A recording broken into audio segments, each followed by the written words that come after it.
I cast my first card.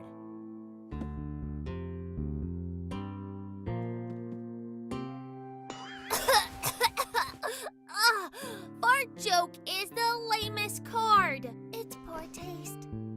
It sounds like something a loser would say. Why, you! I cast Monolith! Boots that make you float just a little. Sludge Cannon! A stale bread.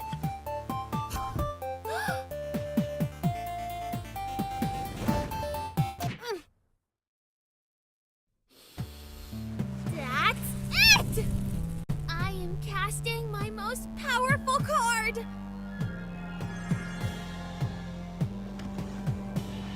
A gun!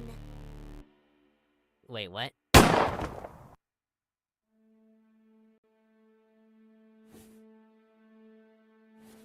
Oh my god!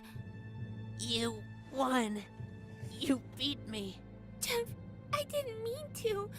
Tiff, I'm so sorry. I'm so cold. Everything is so...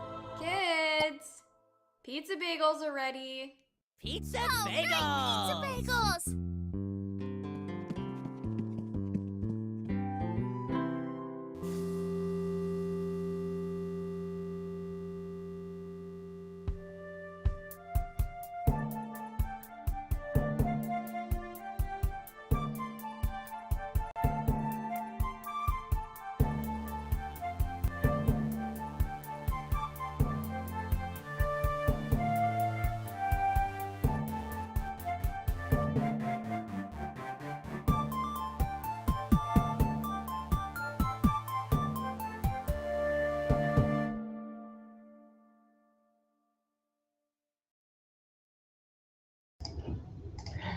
Hi everyone, welcome to the 2022 Rookie Awards interview series. My name is Christina Ryan, and for those who don't know me, I'm a senior texture artist at Industrial Light and Magic. I'm also the host of this interview series and one of the judges for the rookies. So today I'm really excited to introduce Brooke Burnett to you.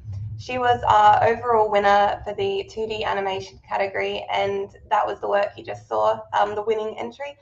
As with previous interviews, we'll hear a little bit about what inspired their entry, let them share their screen and show us their workflows. So if this is the perfect time, if you have any questions, pop them in the chat. This is a really casual sort of interview, so we're always happy to answer questions. So I'm going to go ahead and bring Brooke right on. Hello. Hi. Hey, Brooke. Nice to meet So nice to have you on. Yeah, thank you so much for having me. I'm thrilled. So Brooke, could you just tell everyone a little bit about yourself? Yeah, so I'm Brooke. I currently go to the School of Visual Arts in New York City. I'm a senior this year. I love nerdy things. Like I love Dungeons and Dragons, Magic the Gathering, a bunch of stuff like that. And yeah, I just like animating silly guys. What can I say? That's a hell of an introduction. Brooke, could you tell us a little bit about what inspired you to get into the 2D animation industry? Was there a point in your life where you were just like, this is what I want to do? Yeah, so I've since the day I could form thoughts in my head, I always knew I wanted to draw. From as early as maybe 2 years old, my parents started collecting all of my doodles and drawings. Yeah. And so it's always been within my mind that I wanted to pursue art, but it wasn't until maybe I want to say middle school, which was about 6th grade. I really wanted to pursue animation because I understood that the Disney movies and cartoons, there were people behind those that made those. It wasn't just something that magically showed up on a screen, and I was like, oh, I want to make them move. I want to be a part of that. And so I kind of got into animation, and my brother bought a drawing tablet, and I was like, oh, I need to learn how to use this. And so I yeah, I was just so inspired once I learned that like I could be a part of it, and I just wanted to pick up that craft. Wow. And so you left high school and went straight into like a 2D animation course? Is that how? Yes. Yeah. My high school, even though I went to a very small high school because Yeah. I'm from Virginia, it was like very small town. We had an opportunity, like we had a separate school that we would go to in the first half of the day for like junior, senior year, which is like the last 2 years before you graduate. And during like those morning few hours, you could like focus in on a special area of study. And so my area of study was art. And I was like kind of catering some of my assignments to be more like animation oriented. And that kind of set me up to go and apply to SVA. And when I got in, I really just like, I really hammered down on to like just learning all that I could about animation and just taking advantage of my time being here. Wow. Can you tell us a little bit more about the course that you're doing now? So you mentioned that you haven't graduated yet, so you've still got another year to go. Yeah, I'm still here. One more year. So the animation course at SVA, it's absolutely thrilling, and there's so many different like areas that they allow you to kind of experiment and thrive in. And so starting out, they give you a lot of like basic assignments, learning the fundamentals, 2D, learning how to animate on paper, and then like kind of segueing into your sort of chosen program, which I think the 3 that they offer are, oh, there it is. Yeah, Toon Boom, TV Paint, and Adobe Animate. And so I stuck to Toon Boom, did my like kind of took a few Toon Boom courses. They offer a bunch of drawing courses, so you learn basic anatomy, and then like a bunch of program courses like After Effects, Adobe Audition, so you learn sound design. So you really do get like a full scope of all that goes into creating animation or being a part of the animation process. Later on, you can take like a bunch of other like more specialized courses like background design, character design, effects animation, like 2D effects, compositing, and you can really learn like what your specialties are and what you enjoy. I really just enjoy all of it. I just like making like a finished thing. Yeah. So yeah, it's exciting. A lot of different things. I can't wait. I was just saying before that I can't wait to see what you come up with this year. Thank you. Like I said, I thought this was your final year project, so another year under your belt of studying and mastering this craft. Can't wait to see what you come up with. Brooke, what is your? I mean, where can you see yourself going after the course? Is there a particular goal that you'd like to go, or a place that you'd like to work at? Well, firstly, I'd like to take a really long break because I'm so tired. And that's something that I've learned to appreciate is just like taking breaks. But after said break, I really just want to be a part of a team. I just love making things, and I genuinely don't care what I get to make so long as I get to make something with people by my side. Because part of the sort of course load, or I don't know, track that they put you on for third year at SVA is within the first semester, you create a film with a group of people. And that is sort of like a very interesting process. You learn how to sort of collaborate and coordinate with people on another level that you really didn't get to experience before on smaller projects, because you create like a whole 2 to 3 minute film. And as stressful as that process was, I ended up really enjoying it, and I just want to do that in the future. But in terms of like technically, like where I see myself, I really love to just continue animating. And I genuinely, I learned that I also really enjoy 2D compositing, as I like experimented a lot with it in my film that I submitted to the rookies. And and it just became something that like I really like delved into this year. All right. So the 2D compositing in terms of 2D animation, I assume that's just putting everything together at the end, right? Yes, it's not only that, it's like well, within Toon Boom, there's a node view, and I can dive into that later, but it helps you add like all these different lighting features and glows and blurs so that it looks more of like a composed piece rather than just a bunch of like pieces, Oh, I see. yeah, kind of like cut on top of each other, if that makes sense.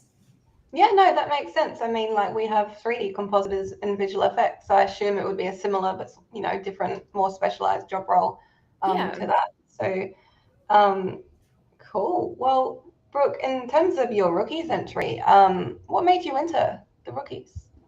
SVA like heavily advertises the rookies as like an open opportunity. It's like, hey, we make you like produce films like pretty much every year for school, so why not put them into this competition? Yeah.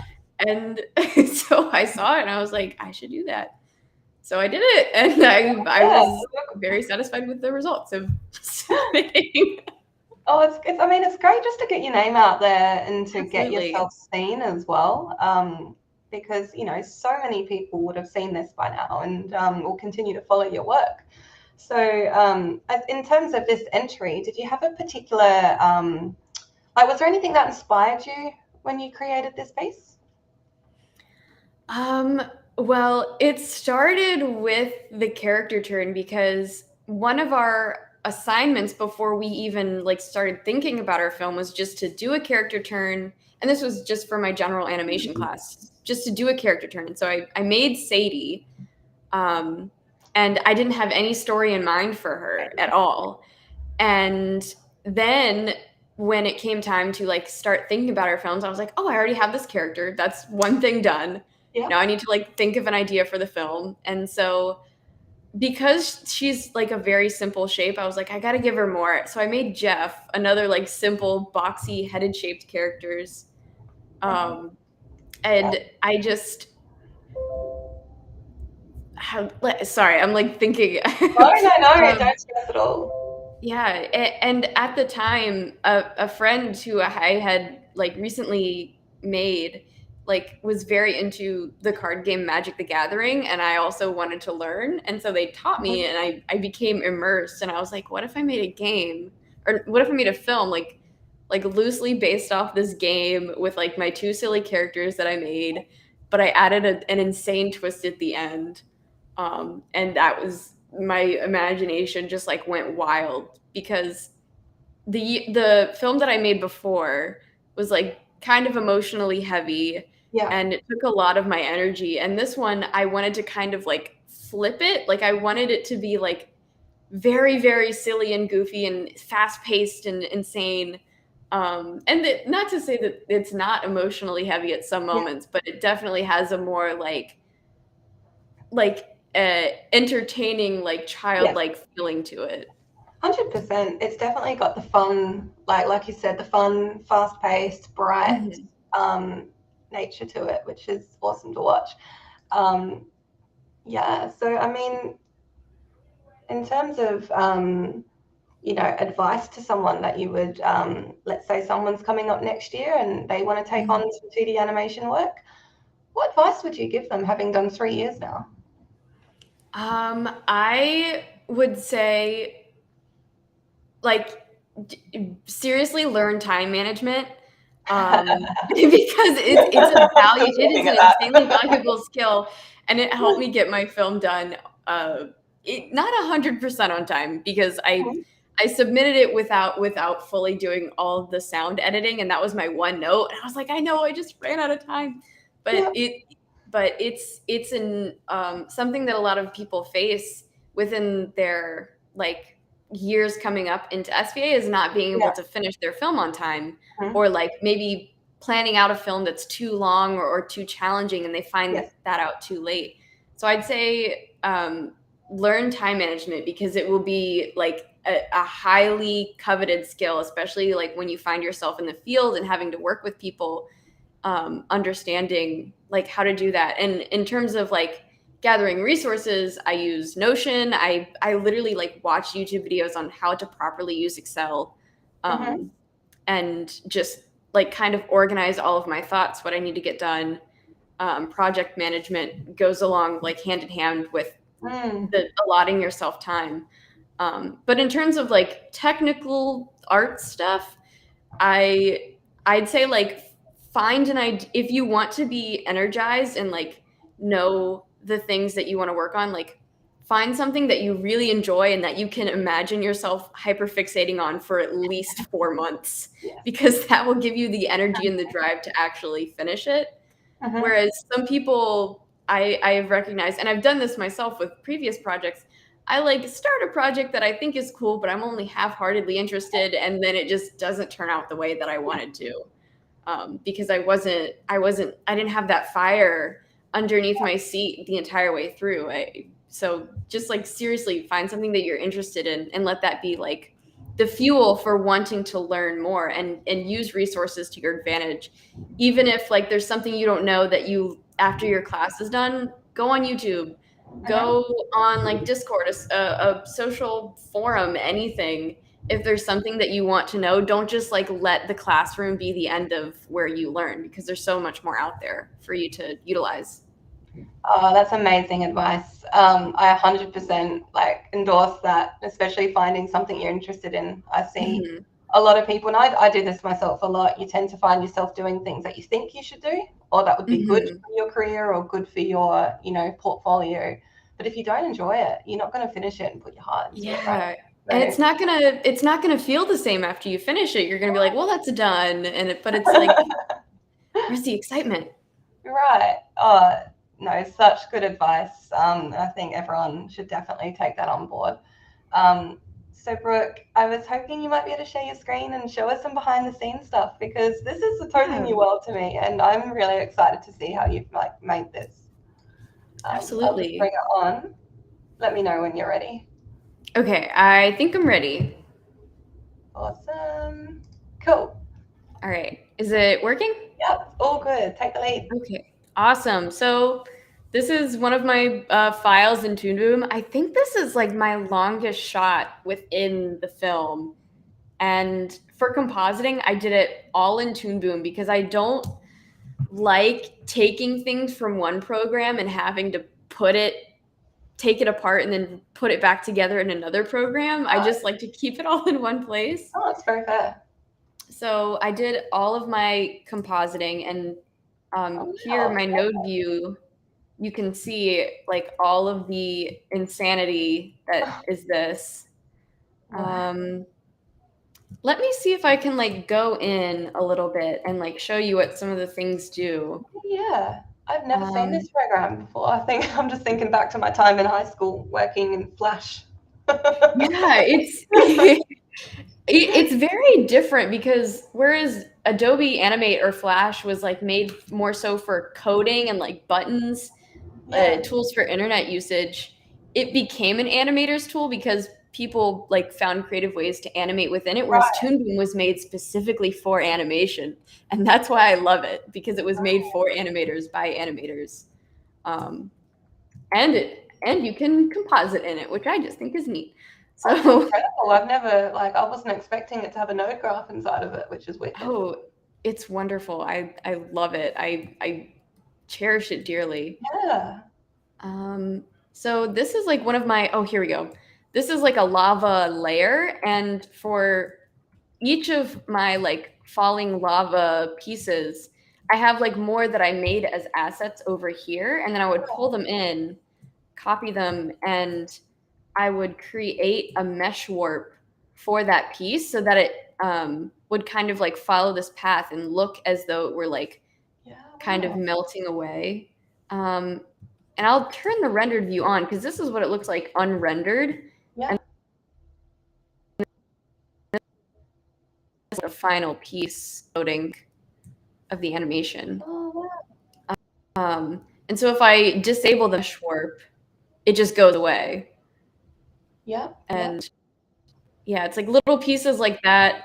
You just reconnect, and then I like blurs and glows and all these other things that if I take them away, it creates a different image, and it might take and then like it goes on top because it's Yeah.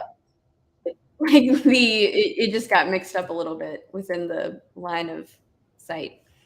But yeah, like there's so many different things that you can do within the node view that a lot of people do within After Effects, which is totally fine. I know a lot of people that do beautiful compositing work in After Effects, but I cherish Toon Boom so heavily that I decided to learn the node view so I could keep it all in one place. Yeah, that's fantastic. And the node workflow is, the industry standard for visual effects. I'm not sure about 2D animation, but you can do so much more with nodes than you can with layers. Yes, it's another level of organization that I didn't even know about until one of my first internships, which was like at the height of COVID, completely digital.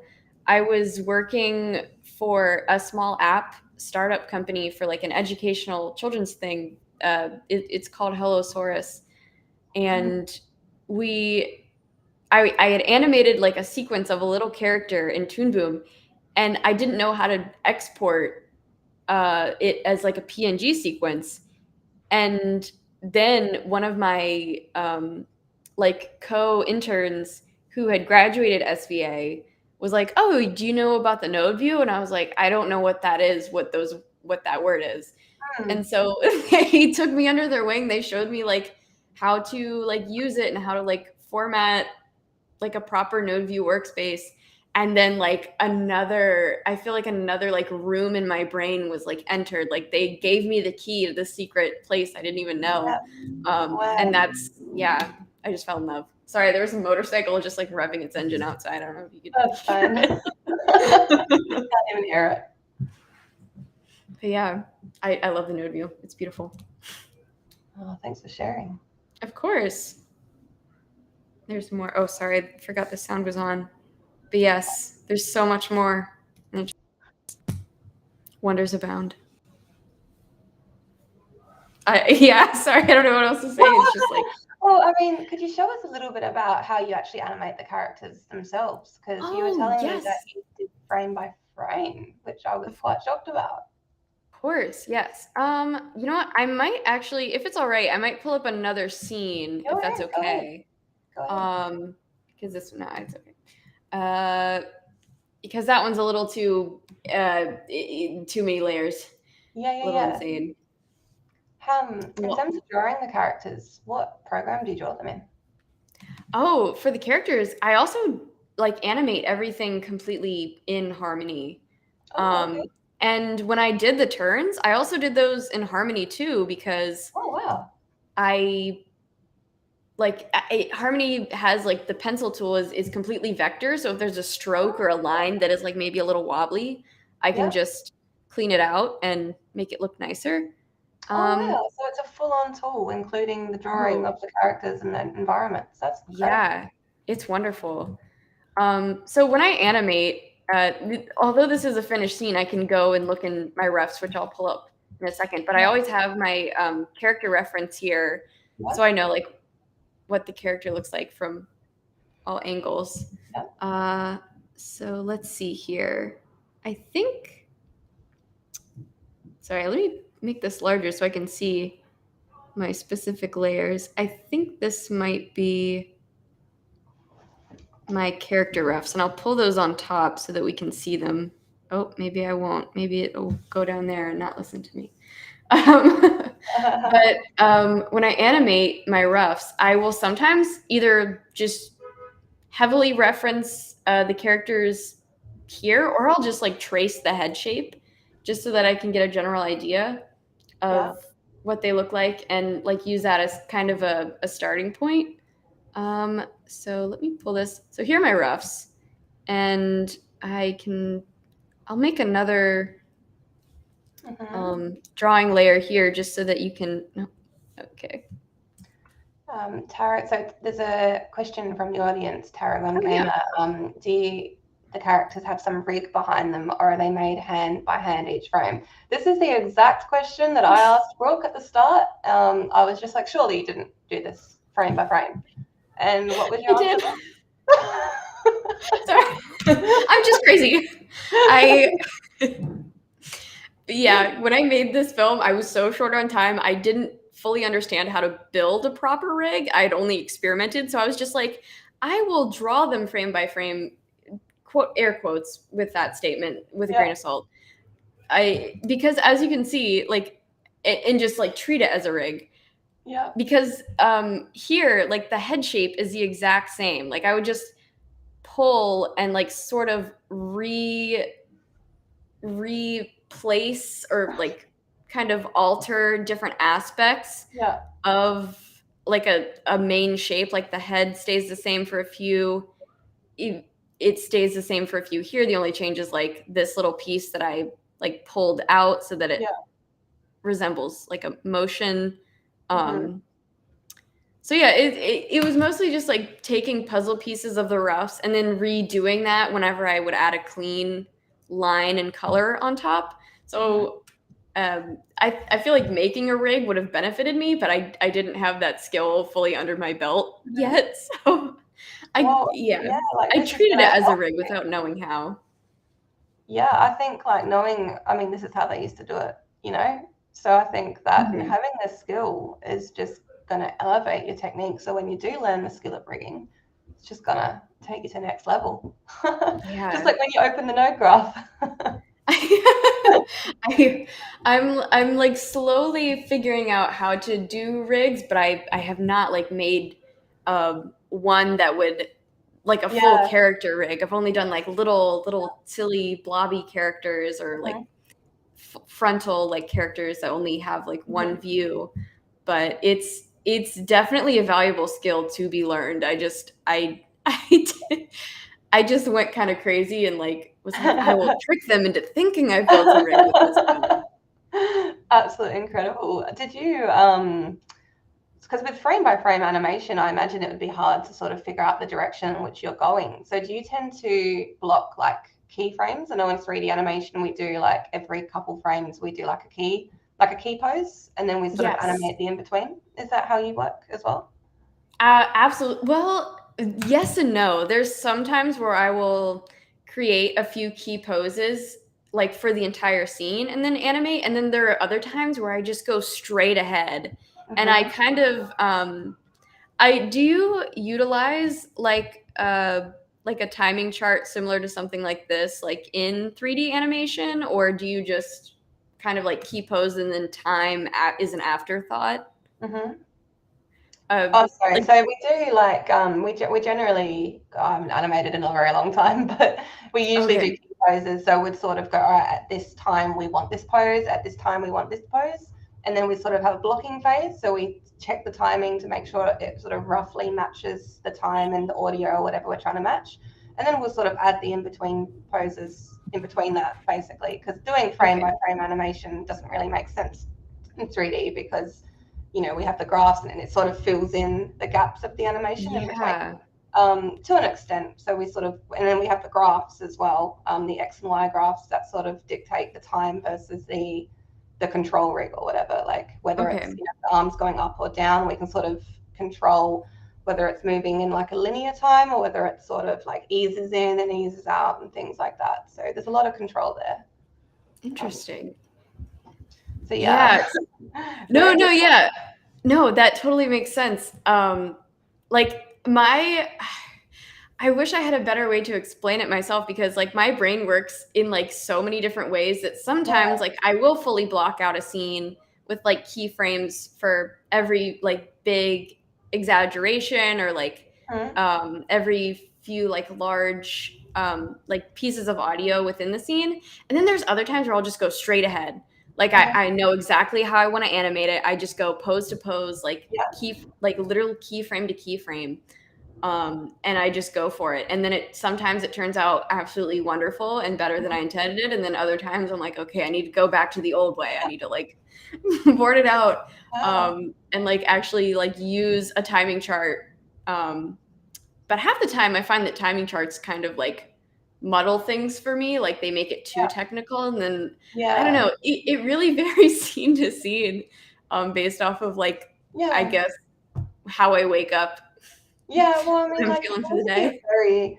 you're a very intuitively creative person, it seems. So you sort of just know intuitively where you need things to go, which is incredible.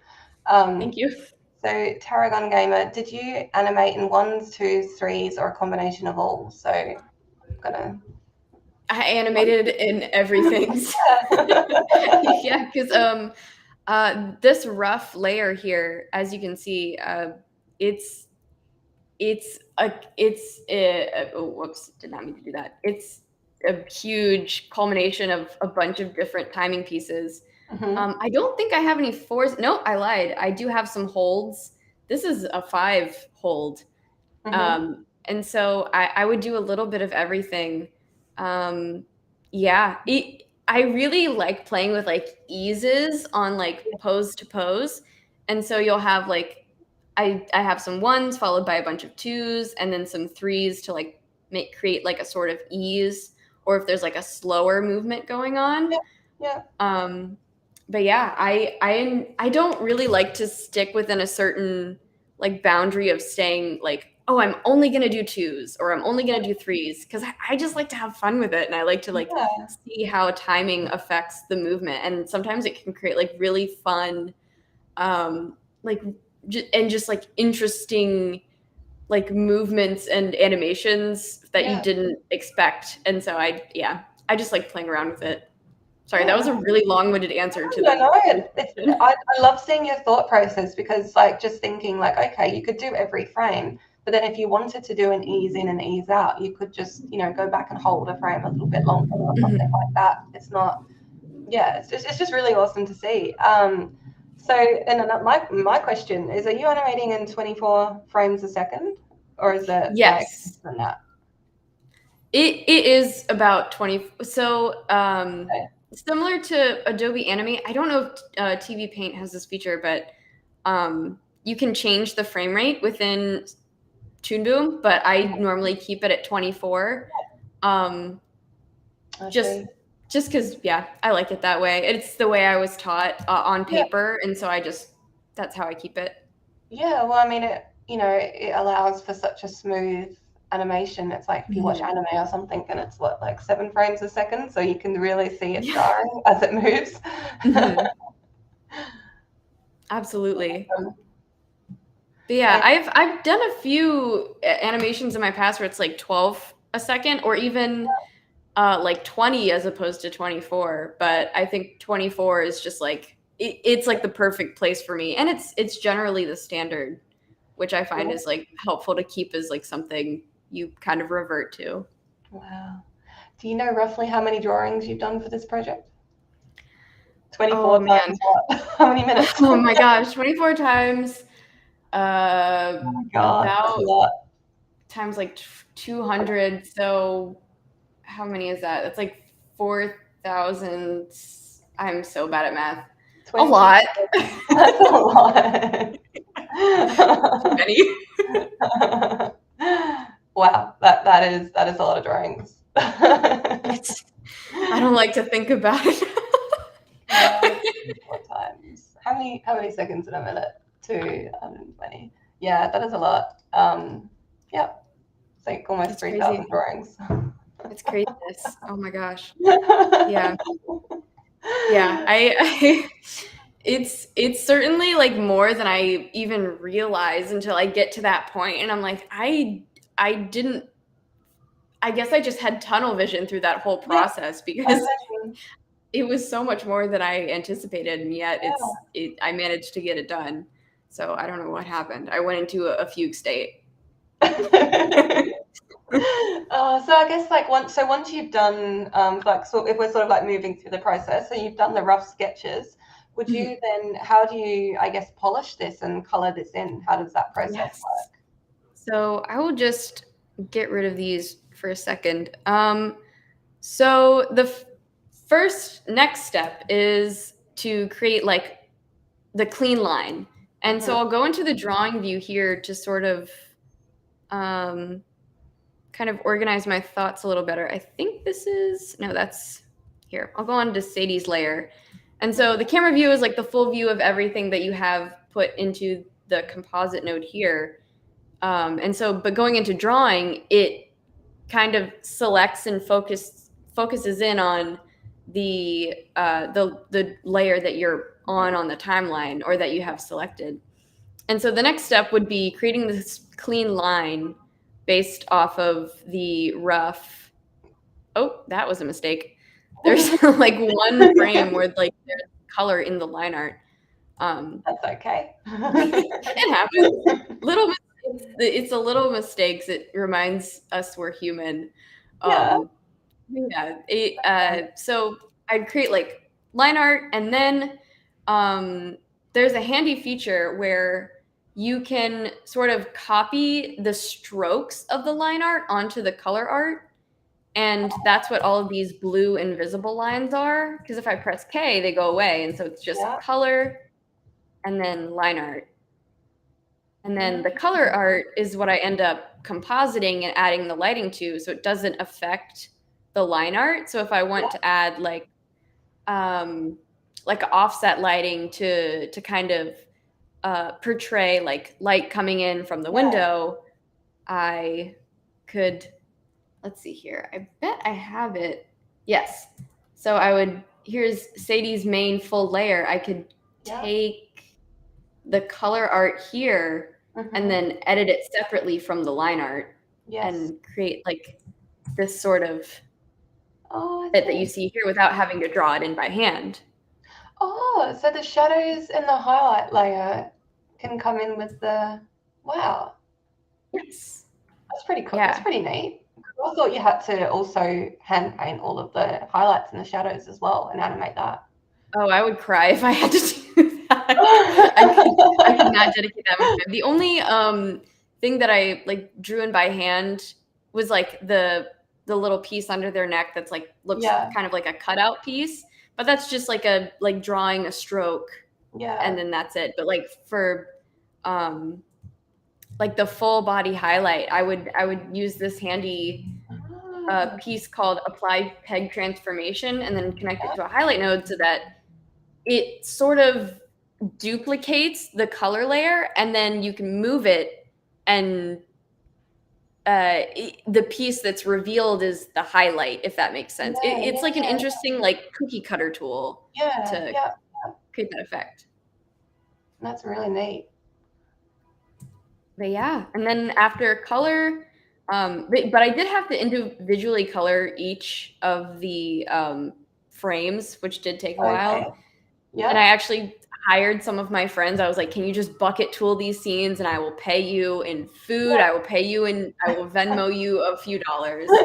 And so they're very helpful in completing that very tedious task, but it helped me like focus on compositing and like adding all these little extra features like the lighting in the background and then like adding blurs to the smoke and just giving it all those finishing touches.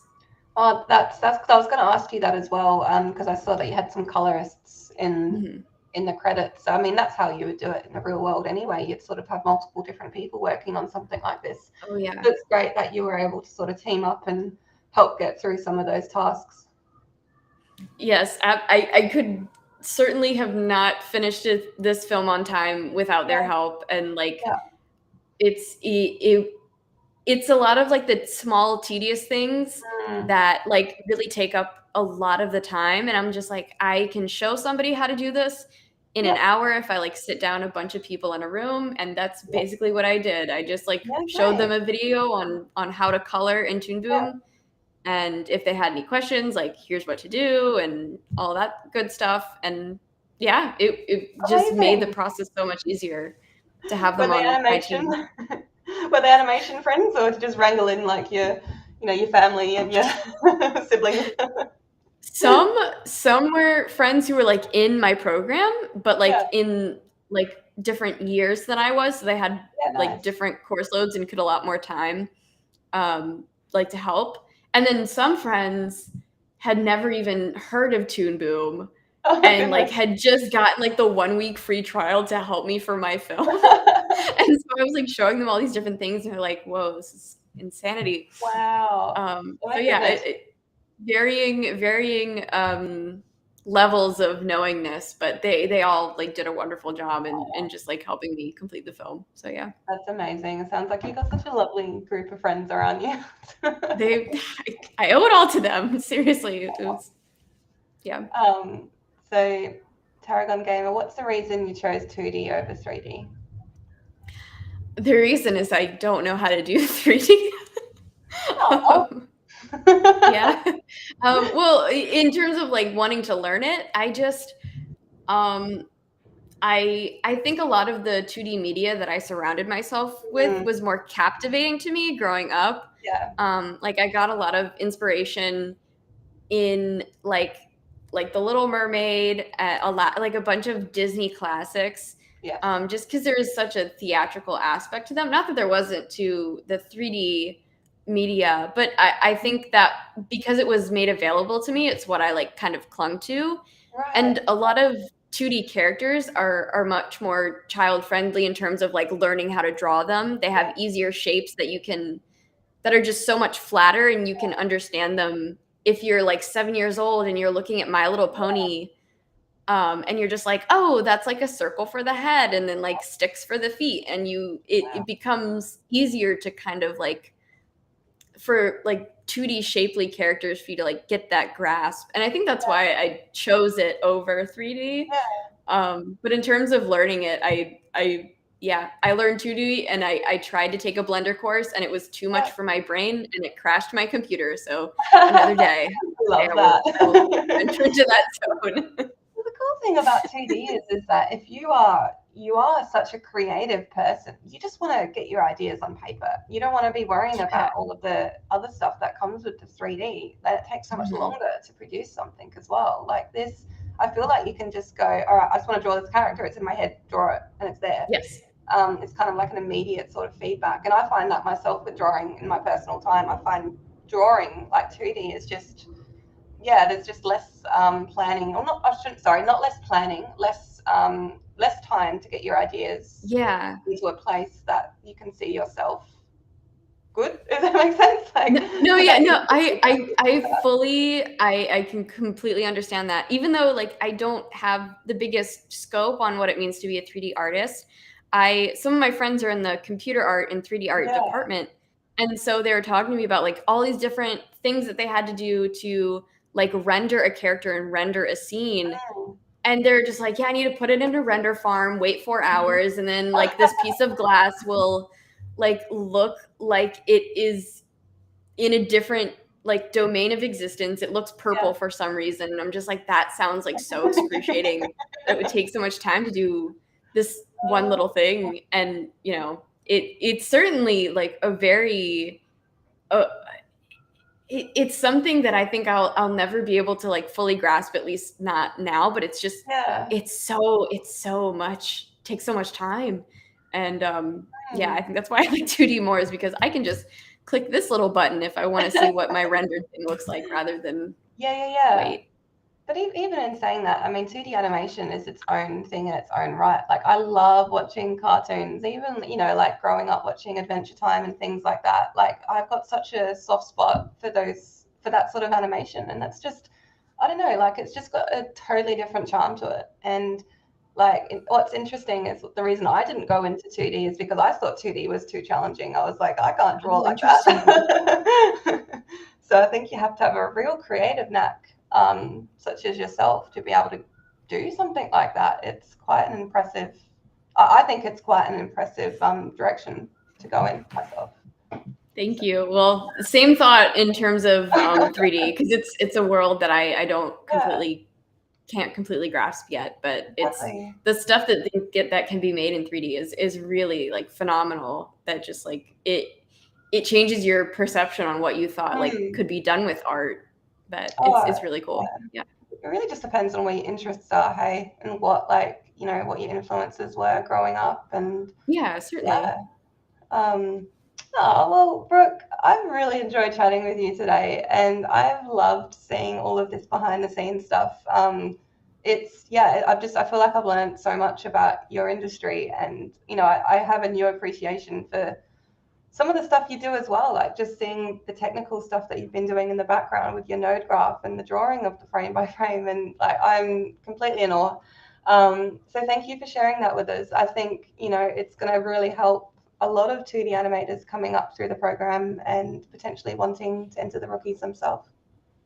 Yeah, thank you so much for having me. This is, oh, sorry, I'll stop sharing. No, that's so good. That's good stuff. Yeah, it's just been like absolutely lovely to just like, I don't know, be here, talk to you, and like I'm so honored to have received the award. And even still, like just creating the film was such a learning experience, and I'm glad I get to share that with people. So thank you. Thank you for making it. So yeah, Brooke, if you ever need anything, please reach out and stay in contact. And can we follow you on ArtStation, or do you have like something where we can follow you on? Oh, I don't have an art station. I'm so sorry, because I feel like it's I don't know what the equivalent is. Yeah. Yeah, I mean, I mostly share my art on just like normal social media, like Instagram and Twitter, if that's okay for me to plug those. Okay, yeah. So my Instagram is Brooskee, which is BROOSKEE. And then my Twitter is the exact same, but with a B at the end, because Brooskee was taken. So yes. Awesome. All right. Yes. Cool. Well, I will go ahead and follow you. And I think everyone in the chat should go and follow you as well. Thank you. I'll follow you back. Yeah, and I can't wait to see what you come up with your final year. All the very best. And I just know you're gonna go places. I can't wait to see where you go. So thank you. I'm truly honored. It means so much. All right. Well, Brooke, you have a lovely evening. And yeah, stay in touch. And everyone, thanks for joining and being a part of these interview series. I absolutely love doing them. And join us next week for our next interview.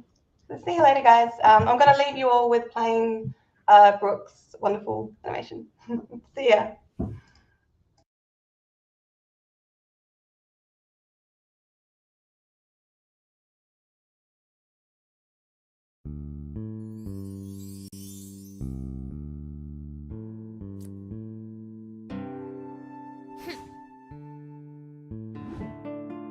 I cast my first card.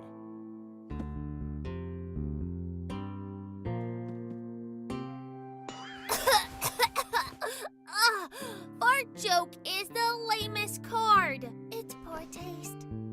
It sounds like something a loser would say.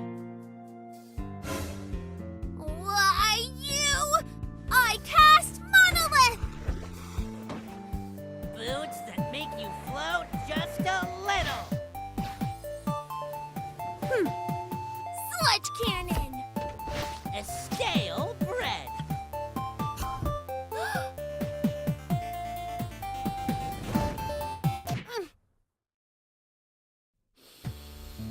That's it!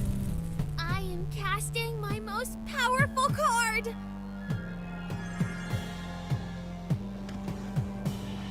A gun! Wait, what?